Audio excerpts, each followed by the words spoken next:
ও sheet, যেখানেই যাই সেখানে এই ইন্ডিয়ান গুলো দেখতে পাই। আই হ্যাট ইন্ডিয়ান, আমি একদম পছন্দ করি না।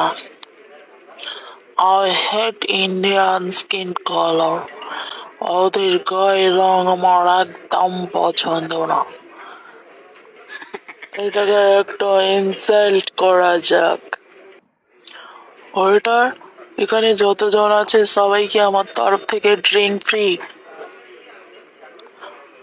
অনলি ওই লোকটাকে বাদ দিয়ে সবাইকে দাও। দেখ দেখ লোকটা কি বলছে, আমাদেরকে নাকি ড্রিঙ্ক ফ্রি দেবে।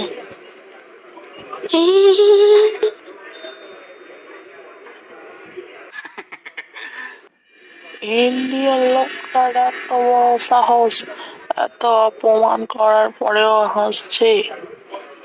আমার তরফ থেকে যে যা অর্ডার করবে সব দেবে, শুধু ওই লোকটাকে বাদ দিয়ে, ঠিক আছে? Okay sir.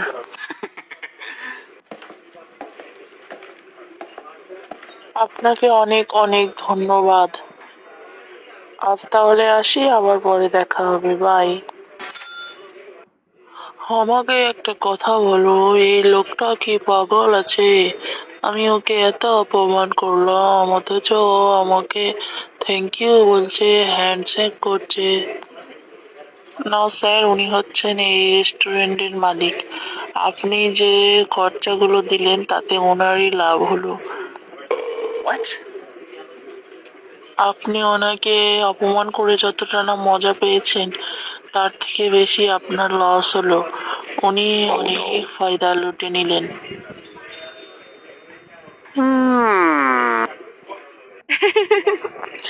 লোকটা কি বোকা বল, শুধু শুধু এতগুলো টাকা গেল। আরে দাদা, কখন থেকে আপনাকে ডাকছি, দাঁড়ান দাঁড়ান একটু, আপনার সাথে কথা আছে। আরে আপনি, কি হয়েছে বলুন?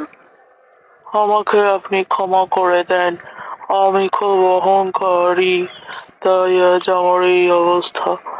আপনাকে অপমান করতে গিয়ে আমি নিজেই অপমানিত হয়ে এলাম। আরে না না, এ কি বলছেন আপনি? আপনি যে আপনার ভুলটা বুঝতে পেরেছেন, এটাই অনেক। আমি কিছু মনে করিনি। আরে দুঃখ পাবেন না, আসুন।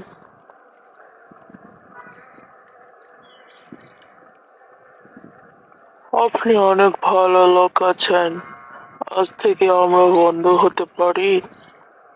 ও হ্যাঁ, অবশ্যই, কেন না।